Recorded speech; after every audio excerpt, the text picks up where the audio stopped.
By going through zero short, one shot, and few shot prompt, we have covered all basic techniques required for prompt engineering. Now we'll move on and study some advanced techniques that will help you handle complex and larger tasks. The first technique that we have is prompt chaining, or prompt decomposition.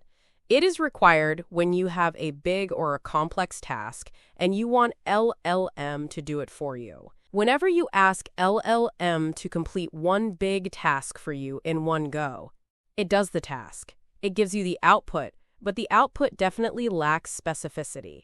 It is more of a general kind of output, and there are high chances that LLM has made certain assumptions while producing that output. Let's take an example where we have one big task and we ask LLM to do it for us in one go. Let's take a scenario where I want to write a blog post on remote work productivity tips that should be 800-word long.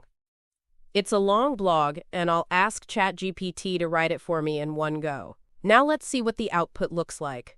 It has given me a long blog, but I don't know what information it has included. Either the information it has included is specific, is it practical, and has it made any assumptions during writing this blog? To check for those things, I'll have to go through the blog again and again, and that is definitely not efficient. Okay, let's take a case where I feel that tip 4 it has shared is kind of general and is not specific or practical. The first part of the prompt, I ask it to change tip 4 because it is general and not specific.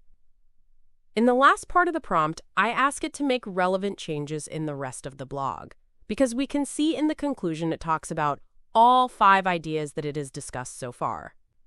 So if we are changing any one of the ideas, we'll have to change the conclusion accordingly. We'll submit the prompt and see what output we get this time. So this time it has again given me a blog that is quite long. In order to check for the relevance and specificity, I'll have to go through the blog again. Every time you ask LLM to regenerate a response, it is going to give you a different response.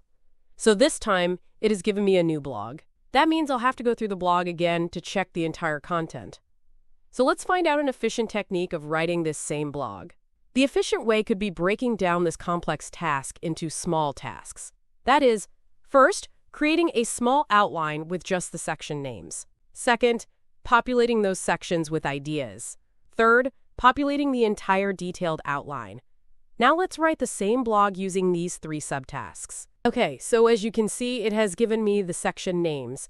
I can easily decide which section I need to keep and which section I need to change.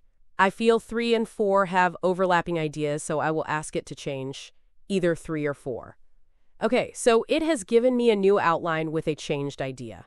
Let's finalize this outline and move on to our next step. Our next step is asking it to populate it with the ideas that we should have under each section. I can go through each section idea by idea and check for the relevance, specificity, and practicality. I don't have to read the entire blog post many times in order to refine my output, as I have finalized the detailed outline. The third part would be using this detailed outline from prompt 2 to write the full 800-word blog post. We can ask it to include an introduction and conclusion in the blog post so it does not make any assumptions. Following the same outline and the ideas it has given us as a result of prompt 2, it has now given us a final blog post that talks about the same ideas and sections. This time, I only need to go through the blog one time to refine my output. So prompt chaining can help you complete your complex and big tasks in one go and help you bring in refinements in your output efficiently. Prompt chaining can help you complete your complex and big task with full control on the output and help you bring in refinements in an effective manner.